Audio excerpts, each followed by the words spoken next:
Hoje a gente começa esse vídeo com um questionamento. Como que você imagina que é uma suposta vida em outro planeta? Ou em qualquer outro lugar do universo? Muito provavelmente você está imaginando uma criatura no mínimo bizarra, mas que de alguma forma ainda se assemelha com as criaturas que a gente conhece aqui na Terra. Mas o ponto é, e se essa criatura for muito diferente de qualquer coisa que a gente conhece aqui na Terra? Ou pior, e se nem a nossa imaginação conseguisse criar algo tão complexo assim? Afinal de contas, todos os processos que regem essa outra forma de vida pode ser diferente de tudo que a gente conhece como vida? E se eles não precisassem de oxigênio? E se eles suportassem temperaturas extremamente altas ou baixas, pressões diferentes? Mas e se a vida fosse baseada em silício ao invés de carbono? Afinal de contas, vários planetas têm silício na sua composição. Mas será mesmo que isso é possível? Afinal de contas, o próprio planeta Terra possui mais silício do que carbono na sua composição. E nem por isso a gente é feito de silício, né? Mas antes de entender essa diferença, vamos entender como é que funciona a nossa vida aqui na Terra? Daí as coisas vão ficar mais simples. Nós podemos dizer que aqui na Terra, toda forma de vida que a gente conhece é baseada em carbono. Mas por que isso? Ué?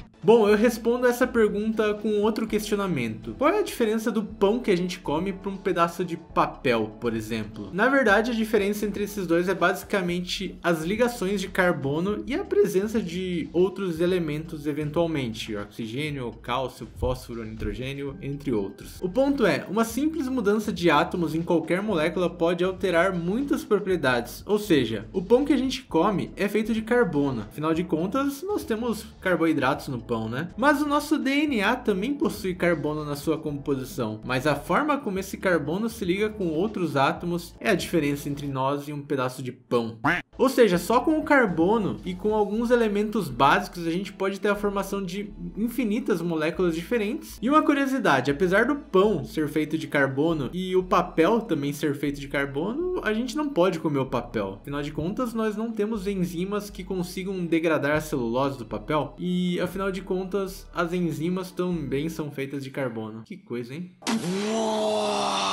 Uau, que incrível! Então quer dizer que tudo à nossa volta é feito com base em apenas um elemento, o carbono. Desde o grafite, o grafeno que eu falo tanto, diamante e até a molécula mais importante de todas que carrega todo o nosso código genético, o DNA. Mas da onde que surgiu essa história que o silício poderia substituir o carbono e a gente poderia ter uma vida baseada em silício? Será que isso é real? Essa ideia surgiu assim em alguns seriados, em alguns filmes de ficção científica e confesso que a ideia foi bem legal, gente. Mas se a gente dá uma analisada na química desses dois elementos, que são bem parecidos, eles são bem diferentes ao mesmo tempo. Então, vamos analisar isso, tá? Será que a gente pode se transformar em um golem? Para entender isso, a gente vai analisar esses dois elementos, carbono e silício. Qual é a semelhança e qual é a diferença? Isso responde tudo, eu garanto. E para entender bem bonitinho isso, nada melhor do que olhar para a tabela periódica e olhar onde que estão esses elementos e por que carbono e silício e por que não carbono e enxofre. De uma maneira geral, todos os elementos que estão na mesma coluna, teoricamente reagem de maneira semelhante. Isso porque na sua camada de valência eles possuem a mesma quantidade de elétrons. Vamos analisar esses dois elementos então. Ambos possuem 4 elétrons na camada de valência. Isso significa que eles são iguais, certo? Errado! Se eles fossem iguais, eram o mesmo elemento. É verdade. Apesar dos dois elementos estarem na mesma coluna da tabela periódica, eles não estão no mesmo período. O silício está no período 3, ou seja, ele tem 3 níveis que são ocupados por elétrons. Já o carbono, apenas 2 níveis, ou seja, ele está no período 2. E acreditem, essa pequena diferença vai mudar todo o rumo da história. Mas vamos voltar à nossa história, gente. Os golems, as criaturas rochosas de silício, incríveis, eu adoro essa imaginação louca. E se simplesmente a gente trocasse tudo na nossa vida que é feito de carbono por silício? Nós teríamos a famosa vida baseada em silício. Todas as criaturas que a gente conhece iam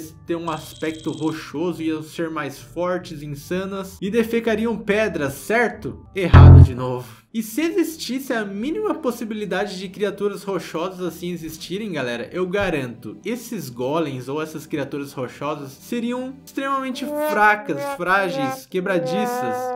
E eu explico por quê. Comparando novamente um átomo de silício com carbono, a gente percebe que a camada de valência do silício, ou seja, a última camada, ela está mais afastada do núcleo do que a do carbono. Isso significa que quando ele forma ligações com outros átomos, essas ligações tendem a ser mais fracas que as ligações do carbono. E na verdade, compostos com 3 ou mais átomos de silício ligados entre si, na verdade são muito instáveis e provavelmente eles nem existiriam. A nossa vida ia ficar muito limitada e provavelmente nem existir por conta que moléculas responsáveis pela vida, a química prebiótica, não iria se desenvolver. Traduzindo todo o rolê, dificilmente o silício sozinho ia conseguir substituir o carbono em uma molécula um pouco mais complexa, tipo uma proteína dessa daí. Na verdade, a possibilidade disso acontecer é quase nula. Já o carbono, gente, ele tem a forma ideal, digamos assim, para formar ligações com outros elementos e também para essas ligações se romperem quando for necessário. Por exemplo, quando a gente quiser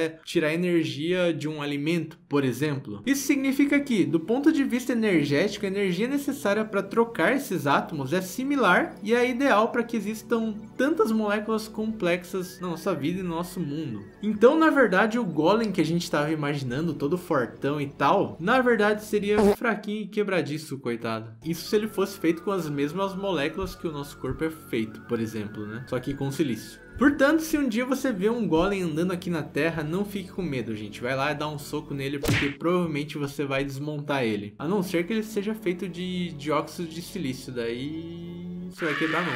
Mas assim, gente, não é só isso que impediria a vida baseada em silício de acontecer na Terra. São outros fatores também. Porque a vida daqui na Terra é um tanto quanto complexa. Na verdade, a vida é complexa. Como vocês sabem, a vida aqui na Terra depende de alguns fatores de trocas energéticas. Por exemplo, oxigênio, dióxido de carbono. Isso é o que a gente conhece como metabolismo. As criaturas de silício iam ter uma dificuldade um pouco maior de fazer essa metabolização. Afinal de contas, elas iam absorver o oxigênio e iam liberar o dióxido de silício. Só que o problema é que ele é sólido. E agora? Imagina você respirar e quando você expira sai tipo uma pedra, uma areia. Mas por que isso ia acontecer? Por que a metabolização de sistemas baseados em silício não iria funcionar? Vamos de novo olhar para as estruturas. No dióxido de carbono, o carbono está ligado ao oxigênio por ligações duplas e possui uma estrutura linear e também apolar. Afinal de contas, como os dipolos produzidos pelo oxigênio estão em direções contrárias, eles se cancelam. Então as interações fracas que ocorrem entre moléculas de CO2 e CO2 são fracas e são interações de London.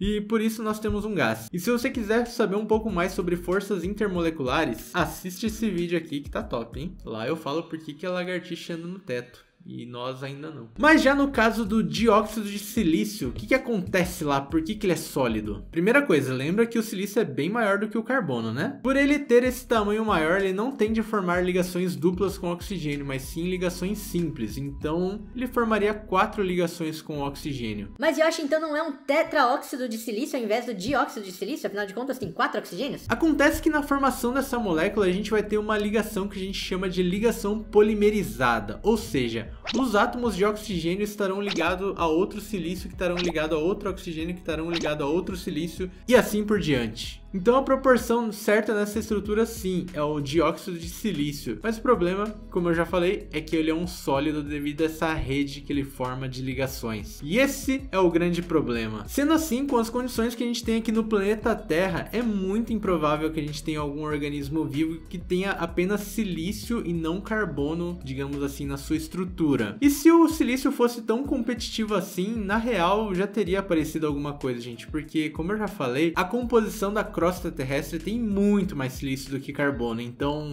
alguma criatura já teria aparecido aí, sei lá, um bicho bizarro tipo esse aí. Mas por outro lado, alguns cientistas estudando uma técnica que se chama evolução direcionada já conseguiram criar algumas proteínas e também criar algumas bactérias que conseguem produzir moléculas que contenham silício e carbono na sua composição. É uma espécie de silício orgânico e isso é uma descoberta incrível. Isso é muito interessante porque através dessas pesquisas pesquisas a gente consegue ver que a própria natureza consegue criar coisas que talvez nunca seriam nos apresentadas devido à seleção natural das coisas. É muito mais fácil fazer carbono, mas eles conseguem colocar um silíciozinho ali, né? Então, quanto mistério e quanta coisa desconhecida ainda existe por trás dessa natureza tão complexa, né? Tudo isso significa dizer que quando a gente pensa a vida em outro lugar, na verdade a gente não tem que pensar a vida como ela é aqui, ou seja, oxigênio, carbono. E com base em tudo que a gente conhece, por mais estranho que pareça, sim, é possível que exista vida baseada em outros elementos, o silício, por exemplo, mas não aqui,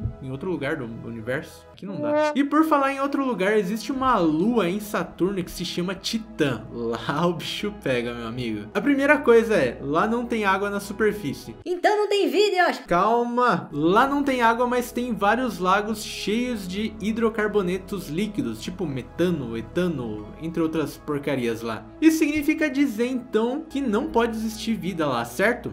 Errado de novo! Pode sim! Alguns estudos recentes sugerem que a presença e a composição desses lagos pode ser um local até adequado para desenvolver uma outra forma de vida que provavelmente a gente não conhece. Lá, com as condições ideais, é possível que possam ser sintetizadas algumas moléculas complexas com a interação da radiação cósmica do Sol com esses lagos e dar início a uma química prebiótica por lá, por que não? Ou pode não ser em Titã, talvez esses lagos sejam tão profundos que a temperatura e as condições não ajudem para ter esse tipo de vida que a gente possa imaginar por lá, mas o universo é tão vasto, mas tão vasto, que eu tenho certeza que tem um ponto nesse universo que reúne as condições necessárias para ter uma vida que seja baseada em carbono ou não, mas talvez uma vida que a gente nem imagine como ela é. A única coisa que a gente pode afirmar por enquanto é que ainda há muita coisa para se descobrir e talvez daqui a alguns bons anos nós podemos ter uma resposta ou um conceito melhor da vida no universo. É isso aí, valeu!